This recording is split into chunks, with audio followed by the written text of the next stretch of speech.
tardes, bienvenidos a esta sala. Qué bueno ver un montón de gente, muchas caras conocidas, creo que ya nos conocemos todos, con los disertantes un montón y con todos ustedes que están del otro lado.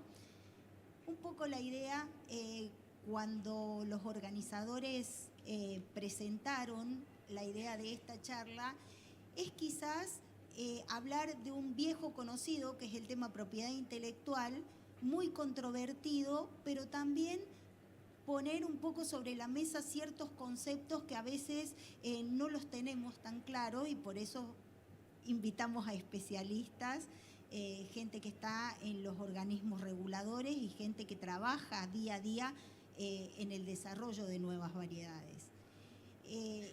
Y siempre me gusta aclarar que en nuestra vida cotidiana tenemos propiedad intelectual desde la silla en la que ustedes están sentados, el teléfono que tienen en sus manos y todo lo que nos sirve para desarrollar nuestras actividades, y obviamente que las variedades vegetales no están exentas de propiedad intelectual, porque las variedades modernas son productos del intelecto humano y el intelecto humano quiere ser reconocido por esas innovaciones. Y de eso se trata, de innovar, y para eso estamos aquí con especialistas, y me encantaría que Claudio Dunan, como representante del Instituto Nacional de Semillas, nos dijera ¿cuáles son los principales derechos de propiedad intelectual que se reconocen en las semillas en Argentina y bajo la órbita de qué normativa y de qué instituciones están?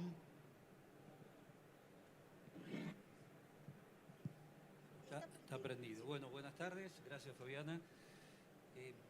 Yo voy a improvisar, por eso traje el papel así que vamos a arrancar con cosas que no me tengo que olvidar de decir. Hay cinco puntos que tengo que por lo menos decir ahora para que no olvidarme. Acércate. ¿Se ve ahí? ¿Se escucha Sí, ahí? ahí? Bueno, y me voy a poner los lentes también. Porque no es... yo voy a tratar de agrandar un poquitito el concepto.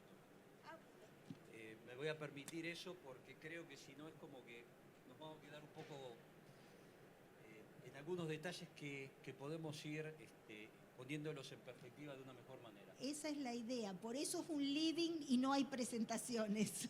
Por eso no hay presentación. Bueno, el primer punto que me gustaría hacer, y esto lo digo, son los spoilers por si alguien se tiene que ir inclusive más temprano. Sin la innovación genética, sin innovación genética, no hay manera que podamos aprovechar los desafíos, las oportunidades y enfrentar los desafíos que tenemos en los nuevos sistemas agroalimentarios en las próximas 30, 40 años. No hay manera. Hoy no estamos en una buena posición. Hoy tenemos un atraso que depende del cultivo. En términos de genética estamos 20 o 30 años atrasados. Y eso es grave, porque un país que tiene productores tan innovadores en el tema de genética sufre de algunos problemas. Ya el tema de genética o germoplasma, este es el segundo mensaje, es estratégico para la Secretaría de Agricultura. Lo fue desde el inicio y lo continúa siendo. Inclusive ustedes pueden referirse a la charla de ayer del secretario de Agricultura, que mencionó la importancia de la biotecnología, y podemos ir unos días más atrás y hasta el presidente Milei habló de Norman Borlaug, que fue un hombre que salvó millones de vidas en función y a través de la genética.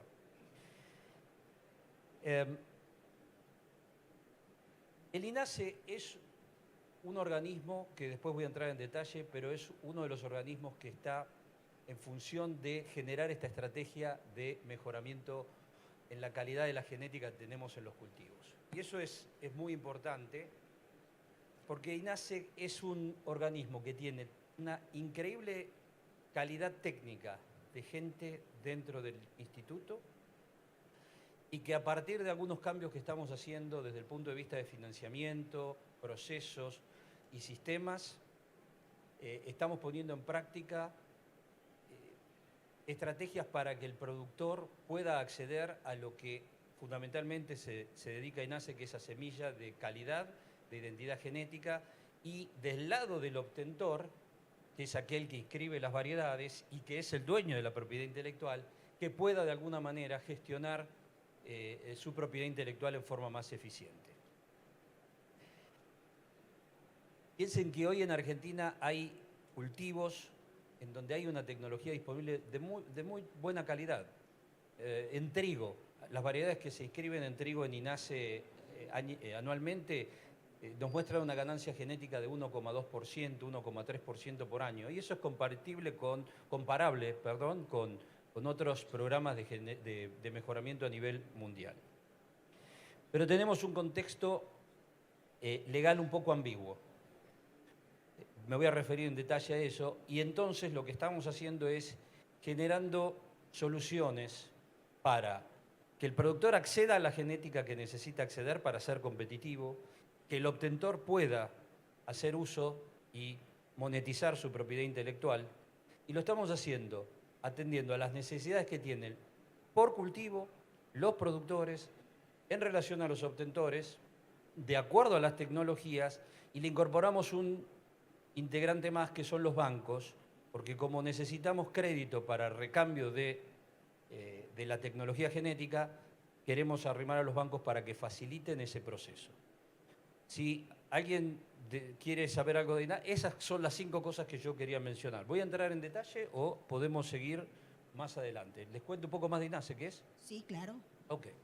INASE fue creado en el año 91 por decreto, en donde se reconocía, desde hace ya muchos años antes inclusive, que la semilla era de interés nacional. Parece mentira, pero hace 30, 40 años estábamos más convencidos de qué representaba la genética de lo que es hoy.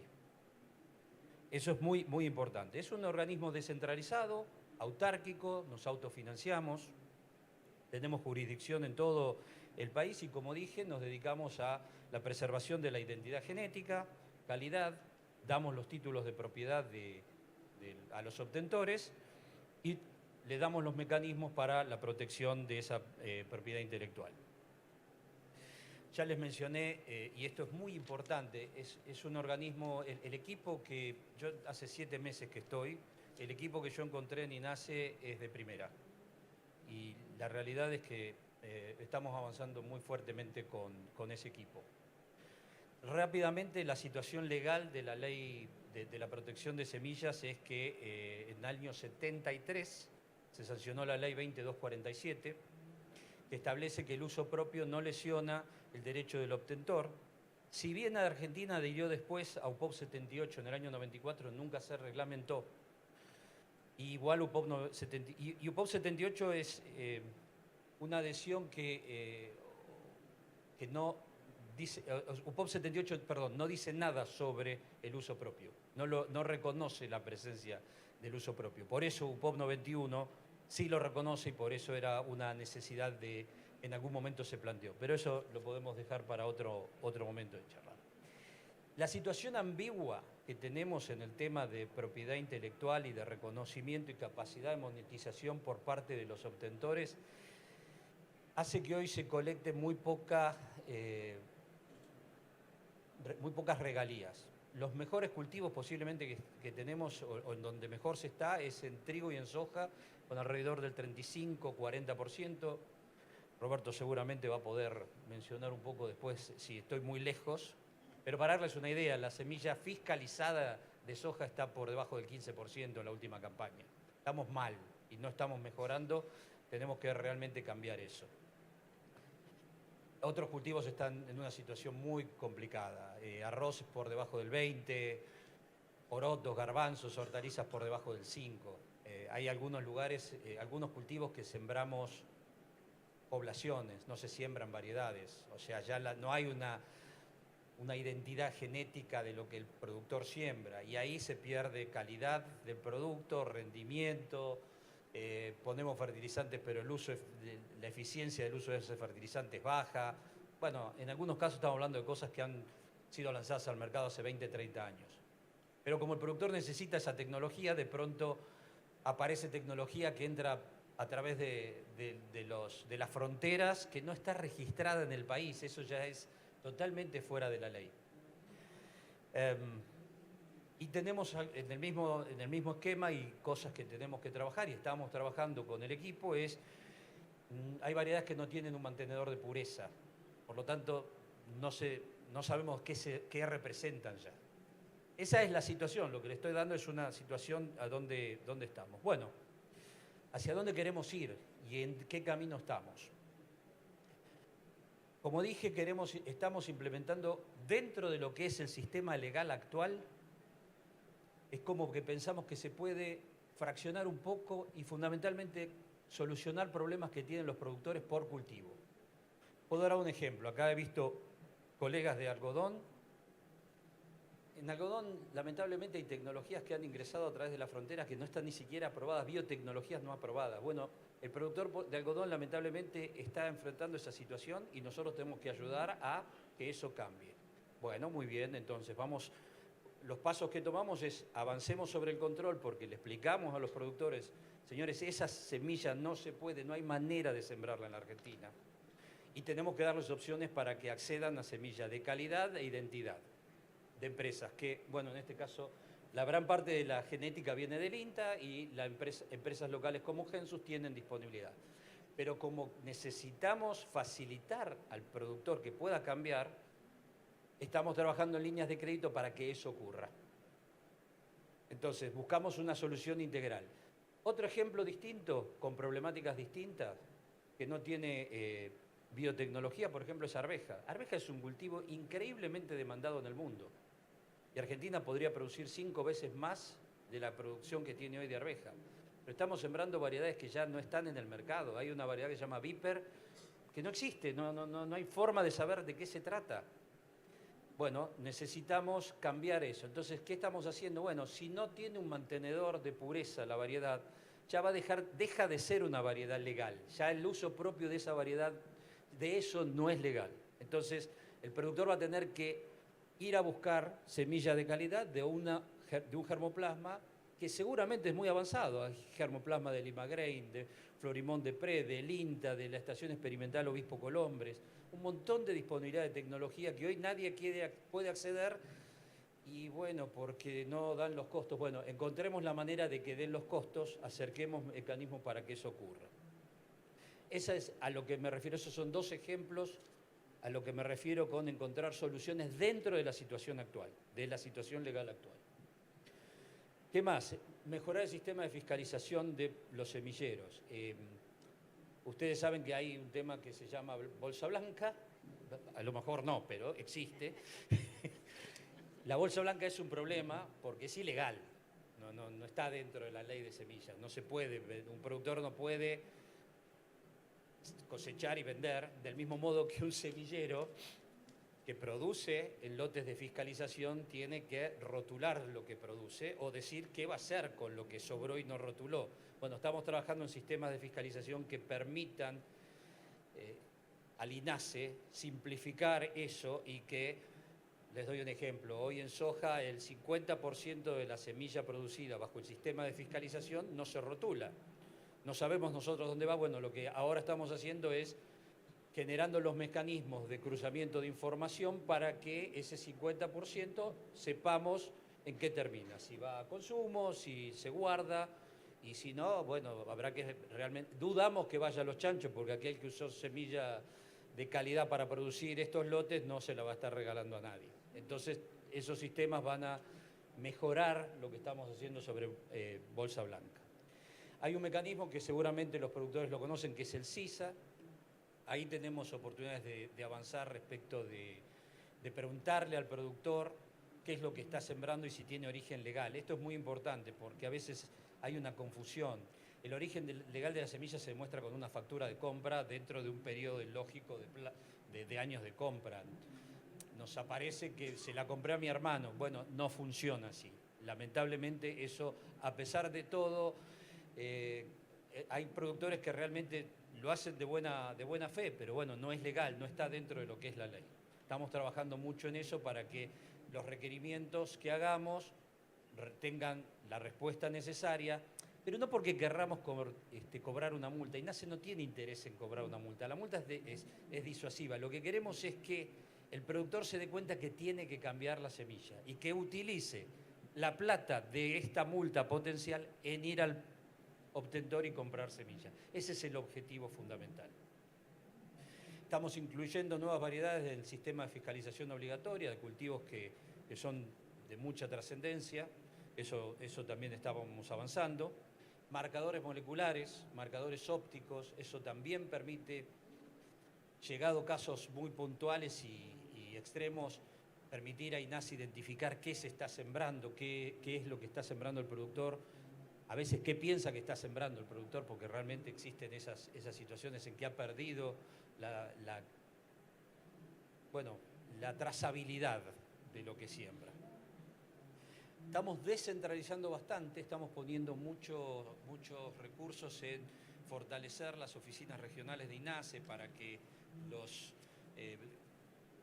todo el proceso de fiscalización y control sea bastante más fácil, más eficiente y no tengamos que recorrer muchos kilómetros para hacer determinados procesos de fiscalización. Y finalmente, lo que para nosotros es muy importante con la Secretaría de Agricultura es trabajar en generar líneas de crédito que faciliten al productor el acceso a nueva genética. Si después hay preguntas sobre alguno de estos temas, encantado de responder. Gracias. Un poco amplio, gracias Claudio. A mí me quedan 2 o 3 conceptos de lo que dijiste: genética, me queda el concepto de fiscalización y me queda el concepto de plata, de crédito, de dinero. Sabemos que para generar o para hacer programas de fitomejoramientos necesitamos inversión y que esa inversión viene de la mano de recuperar lo que se ha invertido cuando está en el mercado. Y ahí quiero preguntarle a Ezequiel y a Roberto después. INTA es el principal obtentor de variedades vegetales que tiene la Argentina porque tiene programas de mejoramiento en todos los cultivos, hasta en aromáticas y en un montón de especies que quizás la actividad privada no toma para hacer mejoramiento. Entonces, ¿qué importancia tienen el derecho de obtentor, las patentes o algún otro mecanismo que esté dentro de la ley para recuperar la propiedad intelectual? ¿Qué importancia tiene para INTA y cómo INTA lo gestiona? Bueno, muchas gracias, Fabiana. Y bueno, Claudio, la exposición la verdad que fue muy clara respecto a la función de INASE, ¿no? Que es el organismo que regula todo lo que tiene que ver respecto al derecho obtentor, que es la figura legal, ¿sí? Que da derechos sobre plantas, semillas, material propagativo. Y Fabiana abre un poco el juego a patentes también. Bueno, volviendo a la presentación de Fabiana, sí, claramente INTA es uno de los... históricamente tiene una tradición muy amplia en programas de mejoramiento y obtención y registros, ¿sí? Los registros de cultivares, ¿sí? De variedades vegetales están disponibles online, se pueden acceder a través de la página de INTA. Es muy amplia la cartera y sí toca también cultivos que no son los tradicionales, ¿sí? Y claramente la oficina, yo formo parte de la oficina de vinculación tecnológica del INTA, ¿sí? Nos dedicamos, nuestro objetivo es transferir la tecnología generada en una institución pública como el INTA. En particular estoy a cargo de la gerencia de propiedad intelectual. Acá hay compañeros de la oficina y de INTA también. Y bueno, justamente hacemos uso tanto del derecho obtentor como de patentes. ¿Cómo lo hacemos? Lo hacemos a través de, acá habría que marcar una diferencia, ¿no? Como para más o menos equiparar saberes. Y tiene que ver con que, a la luz de la legislación actual, las variedades, el derecho obtentor, ¿sí? es distinto a las patentes con respecto al alcance del derecho. ¿Qué es lo que protege? ¿Sí? Las variedades vegetales protegen, como ya dije, semillas, plantas, variedades vegetales y material propagativo, ¿sí? Vegetal. Las patentes van más allá y muchas veces coexisten, en casos de, por ejemplo, de variedades vegetales modificadas, coexisten los derechos de derecho obtentor con patentes. Eso hace más complejo. Ezequiel, ahí sí, me encantaría que hicieras una aclaración, porque siempre se confunde y dice, esta variedad está patentada. Sabemos que en Argentina no se pueden patentar variedades porque están protegidas por los derechos de obtentor. ¿Qué es lo que se puede patentar? Bien. Y que ahí coexisten o pueden coexistir esos derechos. Bien, gracias por la pregunta. Es una pregunta muy pertinente porque tiene que ver con... claramente es un error plantear en que una variedad está patentada, al menos en Argentina, ¿sí? Donde la legislación establece un instrumento específico que es el derecho obtentor para plantas. Las plantas, así como los animales y todo lo que preexiste en la naturaleza, no es patentable, está excluido del patentamiento. Eso es por la ley 24481, que es la ley de invención de patentes de invención y modelos de utilidad, en los que establece que claramente que está excluido del sistema. Entonces, lo que sí podría ser protegible, hablemos de casos hipotéticos, acá les voy a pedir un esfuerzo para esto. Por ejemplo, yo planteé variedades vegetales modificadas. Bueno, esa modificación incluye lo que conocemos como eventos genéticos, ¿sí? O modificaciones genéticas realizadas al material genético codificante, ¿sí? Bueno, codificante de plantas, en este caso, de animales también. Y lo que está al alcance, ¿sí? Lo que podría ser objeto de protección de patentes, es esa modificación que cumple con los requisitos establecidos por la ley, ¿sí? A ver, siempre se tiene que cumplir con los requisitos que tienen que ver con una novedad. Novedad quiere decir que no ha sido divulgado y esa novedad es global, ¿sí? En todo el mundo. Tiene que contar con la altura inventiva, ¿sí? Que quiere decir, bueno, de lo conocido, cuánto mejor es, ¿sí?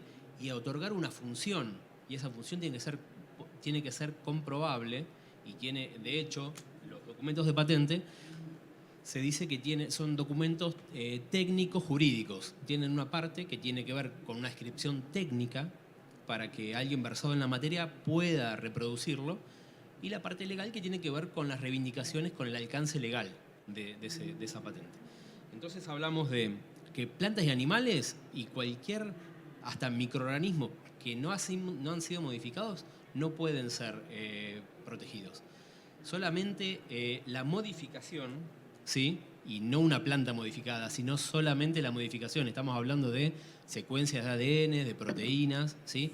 Que no preexisten en la naturaleza, o sea, tienen que estar modificadas. Claro, exacto, que la hayas inventado. Exacto. O que la hayas ensamblado en el laboratorio o donde hagas tu investigación, y también podría ser, y acá sacame si estoy en un error, algún proceso novedoso para hacer esa transformación. Exacto. O para hacer el mejoramiento. Exacto. Eso también es... Las estrategias incluyen, bueno, la metodología para obtener, por ejemplo, una planta modificada, ¿sí? Porque lo que trata de protegerse ahí es todo el esfuerzo metodológico y todo lo que se tuvo que desarrollar en base a técnicas conocidas, aplicadas al caso, para poder obtener la planta modificada. Entonces, todos esos elementos que son, cuando uno lo habla técnicamente, son objetos inventivos, ¿sí? Se desprenden de la invención en sí, que sería la planta modificada, por ejemplo, con una resistencia a herbicida o tolerancia a alguna plaga, pero que les quede bien en claro que los dos instrumentos tienen objetos distintos, ¿sí? Nunca una patente va a proteger una planta en Argentina. Esto cambia en la legislación en otros países. Las patentes tienen limitación temporal y territorial. Son por 20 años, al igual que los registros, al menos en Argentina. y la limitación es territorial. Los países son los que otorgan la patente y finalmente la patente es un monopolio de explotación exclusiva por ese plazo de 20 años. O sea, lo que se reivindica en la patente, disculpen con esto, por ahí es muy demasiado técnico, pero lo que se reivindica en la patente concedida por un organismo oficial, en este caso es el INPI en Argentina, son las oficinas de patentes, solamente tiene alcance en el país. Con lo cual, si yo quiero reivindicar mi derecho en otro país, tengo que hacer la presentación de esa solicitud de patente en otro país. Bueno. Es interesante porque es otro organismo el que te concede la patente, diferente, y es otra ley diferente que no es la ley de semillas. Entonces, es jurisprudencia separada, instituciones separadas. Sí, yo, si me permiten, como para poder terminar de aclarar el caso, me permiten comentar un ejemplo que tiene que ver con una tecnología generada en INTA. Es uno de nuestros leading case en transferencia de tecnología, que tiene que ver con el arroz IMI, ¿sí? El arroz con resistencia a imidazolinona. Fue un arroz generado en el Instituto de Genética, acá está la directora de Castelar, de INTA Castelar, y es un arroz que tiene resistencia a imidazolinona, como dije, del cual ¿sí? Se obtuvo por técnicas de mutagénesis, que son metodologías bastante tradicionales para obtener variabilidad genética. Y bueno, todo el proceso para llegar a una variedad vegetal se hizo enteramente en INTA, ¿sí? Todo el recorrido desde la modificación hasta la obtención de las variedades. Y aquí, en este caso, residen justamente es un ejemplo de esta dualidad, de esta coexistencia de derechos que les menciono.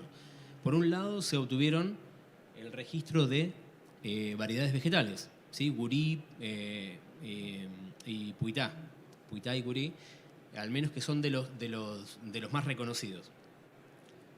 Aparte, paralelamente, se solicitaron patentes sobre la mutación puntual que genera el rasgo, ¿sí? El rasgo de resistencia al herbicida está generado por un cambio en un uso de codones, en una mutación puntual que es esa. Esas patentes fueron concedidas no solamente en Argentina, solicitadas y concedidas no solo en Argentina, sino que en todo el mundo. ¿Por qué? Porque justamente les hablé que fue un caso de transferencia exitoso de INTA. Tanto los cultivares como la tecnología, nosotros acá hablo de tecnología cuando hablo de la mutación, ¿sí? la modificación que genera el rasgo, se transfirió a BASF.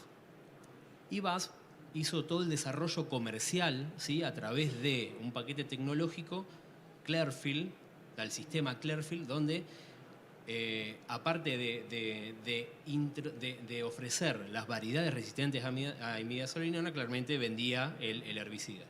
Bueno, en la distribución, no tengo los números aquí y bueno, quizás es para otra charla comentarles bien el impacto, pero el impacto de la tecnología es global, ¿sí? Se dio en un escenario global donde particularmente esto se arregló con BASF en el acuerdo de licencia. En Argentina y Uruguay, Fundación Pro Arroz fue la encargada de distribuir y comercializar las variedades. Bueno, no, nada, creo que lo dejamos si hay alguna pregunta para el último bloque. Yo creo que va ¿no? a dar para dar otra vuelta y a mí me quedó dando vueltas, bueno, mucho de lo que vos dijiste y también algo que dijo Claudio, que tenemos un problema de bolsa blanca o de semilla no fiscalizada y que es un problema, que es un desafío que tenemos que resolver. Y entonces me gustaría preguntarle a Roberto, primero, que nos cuente brevemente qué es ARPOB, qué hace y cómo se enfrentan los obtentores a ese desafío, ¿no? Del reconocimiento de la propiedad intelectual o de los derechos de obtentor, porque acá sí creo que tenemos que dejar un poco de lado las patentes o después lo podemos tratar, pero el desafío de que se reconozcan los derechos de obtentor en variedades de cultivos autógamos, que sabemos que la semilla se puede guardar y usar la próxima campaña, o sea, el grano como semilla. Bueno, buenas tardes. Les aviso que avisen en sus casas que van a llegar tarde, porque si tengo que dar respuesta a esa consulta, esa pregunta. Bueno, muchas gracias Fabi, muchas gracias a Presid por darnos esta oportunidad de estar acá compartiendo. Para mí es un lujo compartir con Ezequiel y con Claudio este ámbito y sobre todo con la coordinadora del panel de lujo que tenemos con Fabi.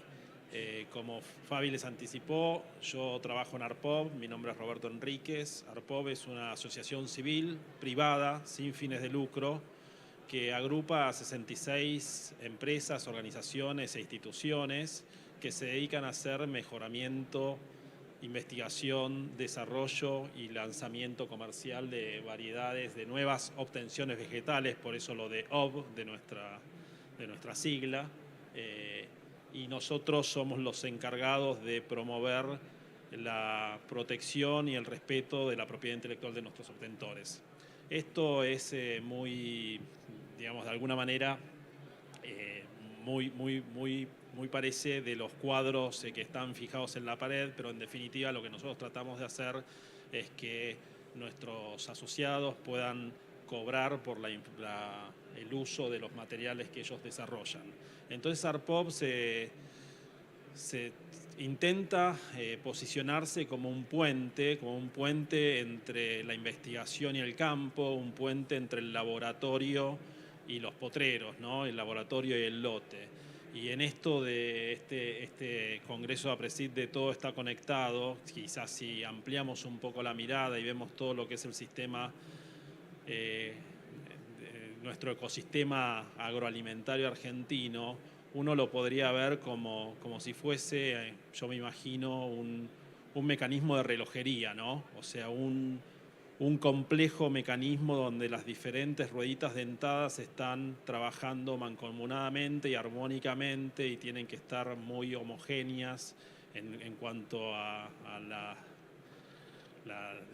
transmisión para poder hacer girar esas manecillas del reloj, que en nuestro caso tenemos, como decía Claudio, quizás el principal movimiento que arranca con este movimiento de ruedas dentadas es la demanda internacional que tenemos para seguir produciendo en forma eficiente y en forma amigable con el medio ambiente para satisfacer las necesidades de un mundo que crece y que nos demanda alimentos, energía y fibra.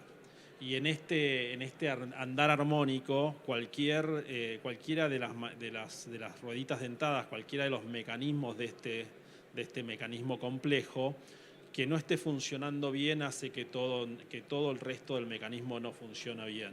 Y particularmente en lo que tiene que ver con recupero de propiedad intelectual, lamentablemente la situación que vemos hoy, algunos números ya Claudio anticipó, nos hacen poner en evidencia que el sistema como un todo no está traccionando todo lo que podría traccionar y lo que en un reloj sería que esas manecillas atrasen, en nuestro caso también literalmente atrasa. Porque cuando uno va a ver en qué situación estamos, si nos comparamos quizás con otros países productores de grano, otros países que compiten con nosotros en el mercado internacional de grano, algunos vecinos, otros no tanto, y vemos la situación en la que está Argentina, como decía Claudio, es casi transversal a todos los cultivos de especies autónomas.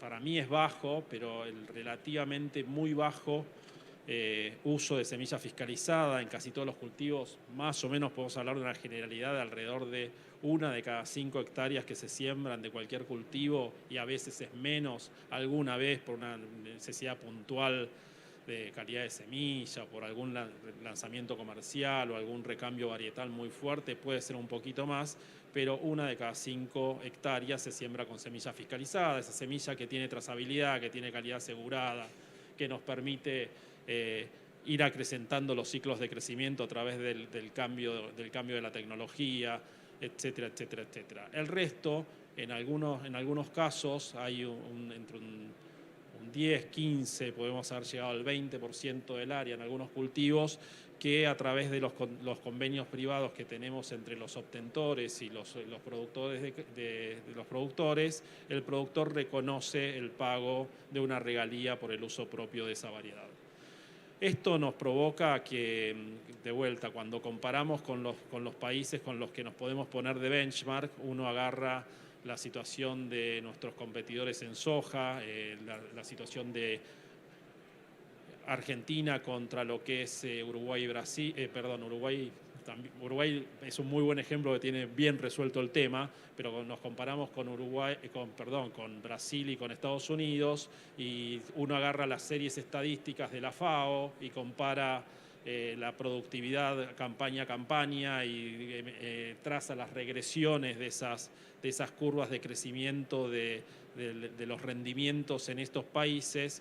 Y en esas regresiones que habitualmente correlacionan muy bien, uno ve que la tasa de crecimiento o el incremento de productividad año tras año en esos países nos da muchas veces, el número nos da 2 veces de lo que es el de Argentina. Y eso es una variable que obviamente influye también, no sé, eventos puntuales meteorológicos o situaciones puntuales de alguna cosa externa, también todo el resto del paquete de manejo, o sea, no es exclusivamente la tasa de incremento genético, pero correlaciona muy bien ese proxy.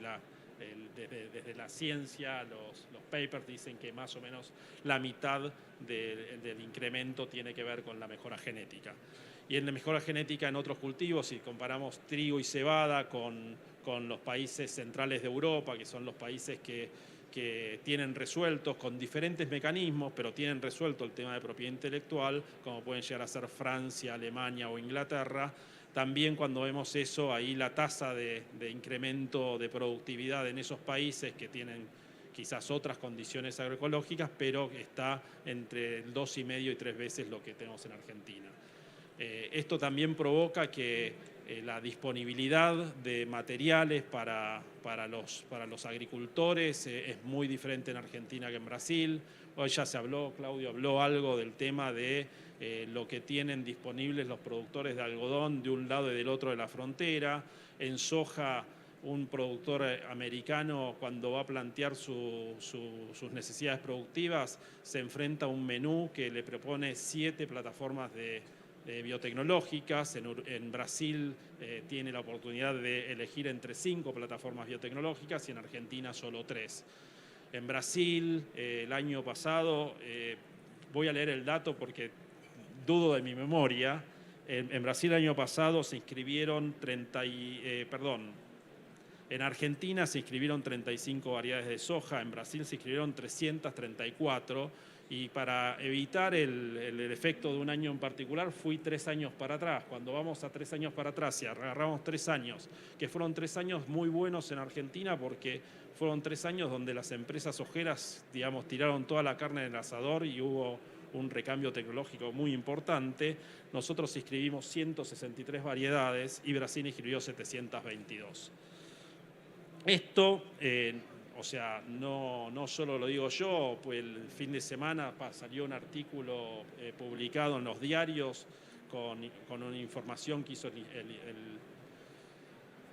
el Instituto de Estudios Económicos de la Bolsa de Comercio de Rosario, y bueno, lamentablemente esto hace que nuestra manecilla o nuestra ruedita dentada del reloj no gire ni tan armónicamente, ni tan velozmente, ni tan fuertemente como nosotros querríamos. Sin embargo, nuestra industria y nuestros obtentores siguen apostando, seguimos teniendo muy buenos ejemplos, algunos mencionó Claudio, muy buenos ejemplos de que seguimos apostando y seguimos creyendo que esta situación va a cambiar. Después, sobre el final, podremos tirar algunas hipótesis. Se habló del caso Algodón, una empresa nacional, capitales nacionales que revitalizaron una compañía algodonera con un convenio de vinculación tecnológico del INTA, y después de mucho tiempo empezó el recambio varietal de algodón, que se venían usando variedades muy viejas, o se están usando cosas mucho peores, como eventos biotecnológicos no aprobados. El caso de la arveja, que también mencionó Claudio, tenemos empresas socias de nuestra organización que están apostando al cultivo de arveja, acompañando esta captura de oportunidad, como también tomo las palabras de Claudio, me spoileó un montón de mi presentación, pero capturando esa oportunidad con las arvejas amarillas proteicas, con arvejas verdes. Tenemos un emprendedor local que también está trabajando muy fuerte con un programa de mejoramiento. En garbanzo nos pasó algo, o está pasando algo parecido, después de muchos años de poca difusión o poco lanzamiento de nuevas variedades. Tenemos un empresario emprendedor del norte de Córdoba que revitalizó un programa de investigación de la Universidad Nacional de Córdoba, se vinculó con 2 programas de investigación españoles y lanzó su propio programa de mejoramiento, y el año pasado ya lanzó nuevas variedades de garbanzo que también hacía mucho tiempo que no se lanzaban, y realmente hay muchísimas oportunidades en garbanzo, en hacer garbanzo de calidad, garbanzos con tegumentos oscuros que dan mucha mejor calidad alimentaria, etcétera, etcétera, etcétera. Para finalizar, un poco tratar de pensar de alguna manera cómo resolvemos esto, ¿no? Y en el pensar la resolución, de alguna forma, no quise hacer un compendio de buenas ideas, sino pensar simplemente desde qué podemos hacer nosotros, qué puede hacer la industria, qué tenemos que hacer también desde nuestra organización. Lo primero que estamos haciendo como industria es acordando, junto con nuestra red comercial, junto con nuestros productores, que son nuestros clientes, llegando a acuerdos que nos permitan seguir ofreciéndoles a quienes acuerden con nosotros que esto se resuelve de esta manera, seguir ofreciéndoles acceso a la mejor tecnología y a las mejores variedades. Esto es un sistema comercial que lanzaron las compañías y que creemos que es uno de los caminos, una de las autopistas para resolver esta situación y para volver a subirnos al tren y achicar esas brechas que les comentaba que teníamos, que yo estoy seguro que vamos a poder hacerlo. La segunda cosa, nuestras empresas van a seguir haciendo lo que hacen muy bien, que es estar muy cerca del productor, estar muy cerca de sus necesidades e invertir para llevarle cada vez mejores variedades superadoras de lo existente, para permitir que cada productor tenga el mejor material posible para cada uno de sus planteos productivos.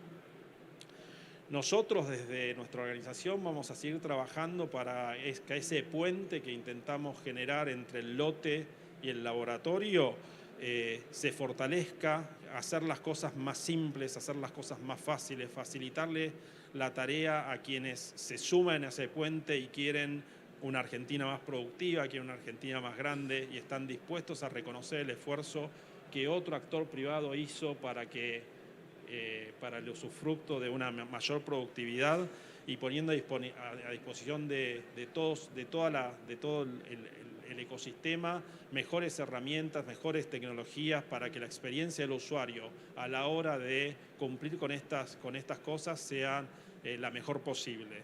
Y por último, colaborando con la autoridad de aplicación en todo lo que sea el desarrollo para hacer más eficientes los controles del Estado, trabajar como hemos trabajado en desarrollos de herramientas, las que están, las que vienen, las que vendrán, todo destinado, como siempre, y ahí voy a la respuesta de la consulta de Fabi, todo destinado a tratar de hacer que el mercado sea lo más legal posible y poder verificar el uso y el comercio legal de semillas en Argentina. Creo que con todo eso estamos en condiciones de ponernos un muy buen reloj en la muñeca y que este camino de capturar las oportunidades que se nos da lo podamos recorrer juntos. mucho trabajo por hacer. Yo me quedo con un concepto que el fantasma que sobrevuela siempre es retraso. Vos lo dijiste, retraso, y quizás, y esta mañana lo escuchaba en otras charlas, tecnologías que están disponibles en nuestros países vecinos, aquí no, quizás por muchos factores, pero uno de ellos podría ser el tema de propiedad intelectual. Lo que vos estás planteando con tu respuesta son cosas que nos toman 10 minutos decirlas, pero después hay que mover una maquinaria de toda la cadena, porque no es solamente el obtentor de las semillas, sino de toda la cadena. Y ahí, enganchando con lo que dijiste, me gustaría un poco que Claudio y que Ezequiel, como para cerrar, nos digan cuál es el principal desafío que ven o desde su sector para poder lograr que cada día tengamos más semilla legal, que el productor pueda ir a comprar semilla certificada y que podamos tener el reloj funcionando a la misma hora que todos nuestros competidores. Bueno, buena pregunta, varios ítems para mencionar. El primero hay que ponernos de acuerdo que la genética crea valor. Y lo que estamos hablando es de cómo distribuimos el valor creado marginal. O sea, puede ser desde lo más sencillo, puede ser el incremento de rendimiento. Una variedad de 1,2% de trigo, que tiene una ganancia genética de 1,2% de trigo, en 5 años da un incremento del 6%. Un productor que está sembrando una variedad de 6, 7 años está perdiendo 6, 7% de rendimiento. Marginal. ¿Cómo nos ponemos de acuerdo en esa partición de ese valor creado? Es el primer paso. Que es muy distinto si es una biotecnología para control de malezas o para control de insectos, porque el valor agregado es diferente. Puede haber una superposición, como mencionábamos previamente, pero la realidad es que son distintos y podemos ser inclusive mucho más sofisticados e ir a un cultivo que tiene capacidades nutricionales distintos, trigos o sojas con alto leico, lentejas con mayor contenido, arvejas con mayor contenido de hierro. Entonces, especialidades, digamos. Especialidades, mucho más especiales. Entonces ahí tenemos un primer paso. Y yo noto muchas veces que la discusión es como que parece que queremos distribuir la torta que ya creamos y no distribuir el valor marginal que estamos creando. Para mí eso es un factor muy importante. Y bajo ese paraguas de cómo creamos, cuál es el valor creado y cómo se distribuye, entran varias cosas. Quiénes tienen que pagar, cómo cobran. Hay un marco regulatorio que puede decir quiénes tienen que pagar y por cuánto tiempo. Sí, podría ser, esa sería una de las alternativas, y que los sectores privados se pongan de acuerdo en cómo lo hacen. Ese sería el mecanismo que me parece más que podríamos incentivarlo. Por eso, todo esto que estoy mencionando refuerza el hecho de que es distinto algodón de soja, de trigo, de arveja, de lenteja, de lo que sea, porque los valores creados son distintos. Los valores marginales creados son distintos. Entonces, ponernos de acuerdo es difícil. Es que es mucho más fácil que nos pongamos de acuerdo en los problemas que tiene el productor de arroz, que no puede acceder a toda la tecnología disponible que generó el INTA, y siembra variedades, poblaciones, porque tiene 10 años de uso de la misma semilla, y pierde rendimiento. Entonces, bueno, ¿cómo generamos ese cambio? Personalmente creo que este es el valor que se crea, esta es la mejor forma de distribuirlo. Estamos en una situación tal que se necesita apoyo crediticio, por ejemplo, pero yo creo que ese es uno de los principales temas a avanzar. Obviamente que si tuviéramos un marco legal mucho más amplio y nos pudiéramos poner de acuerdo en algo más amplio, facilitaría esta conversación. Pero mientras eso no ocurra, tenemos que dar, y acá me sumo parte a lo que dice Roberto, somos grandes, somos privados, podemos ponernos de acuerdo, este es el marco regulatorio que nos da el Estado. Exacto, el Estado tiene un marco. Y avancemos porque si nos quedamos discutiendo otros una solución general de nuevo, vamos a estar 20 años de nuevo discutiendo. Yo siempre uso la frase, hace 4 mundiales que me siento a la mesa a discutir la ley de semillas. Y no puede ser. Sí. Entonces, avancemos por los cultivos, las situaciones son distintas y pongámonos de acuerdo en estas pequeñas cosas, en grupos más pequeños y seguramente vamos a poder avanzar. Bueno, Ezequiel, brevemente. Brevemente, mi parecer al respecto es complejo porque entiendo y comparto lo planteado por Claudio, que tiene que ver con cambiar la mentalidad del sector productivo, entendiendo que la renta tecnológica tiene un correlato en el aumento de rindes, en la calidad de la semilla y de los productos.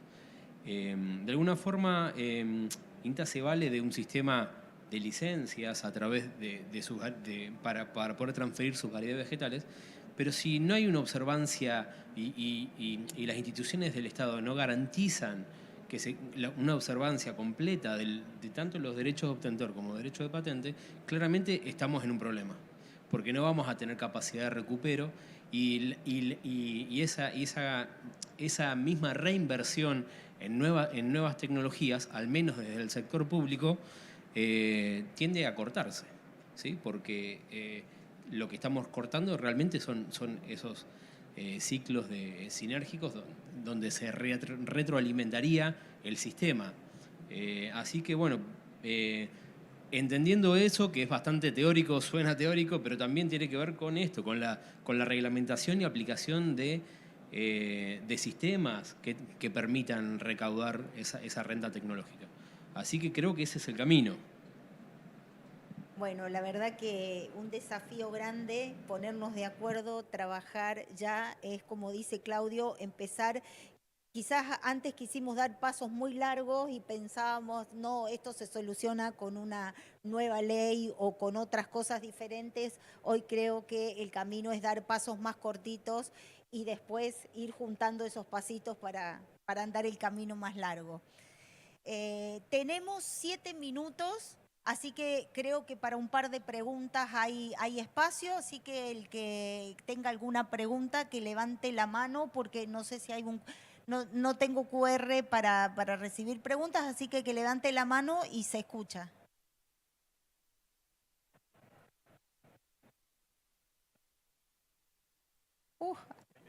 ¿A dónde?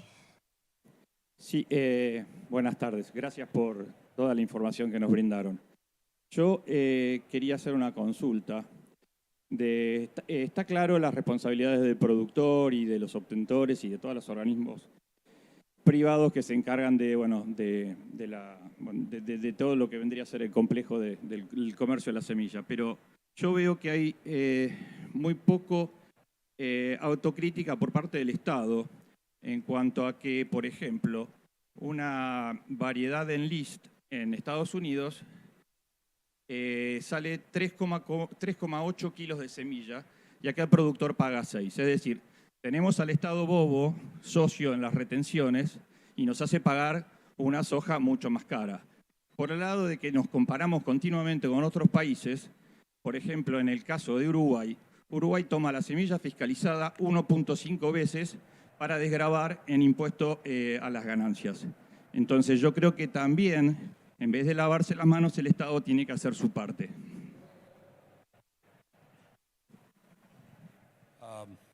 Bueno, sí, de lo que me corresponde a mí responder del lado de INASE, estamos trabajando en facilitar, todos los puntos que elaboré para mejorar el sistema de fiscalización y control de las semillas. El precio es entre privados, nosotros el precio no es algo que podamos decir nosotros. No te escuché, perdóname.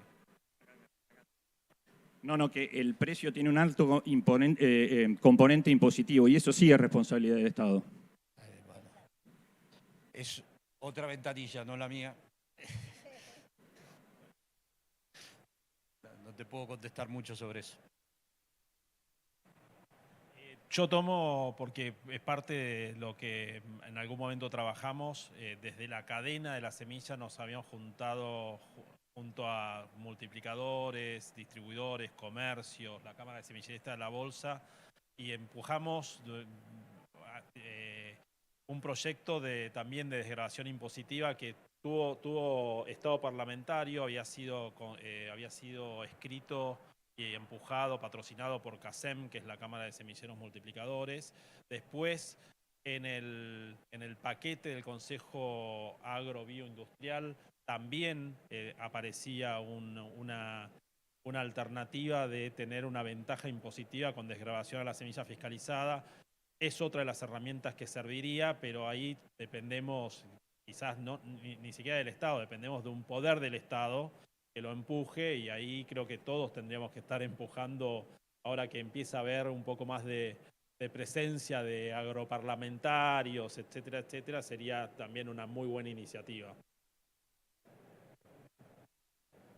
¿Alguna otra pregunta? Bueno, no veo ninguna mano levantada. Si no hay otras preguntas, agradezco muchísimo a Roberto, a Claudio y a Ezequiel, y por supuesto a todos ustedes que estuvieron aquí escuchando, y nos vemos por ahí por los pasillos y seguimos disfrutando del Congreso de APRESID.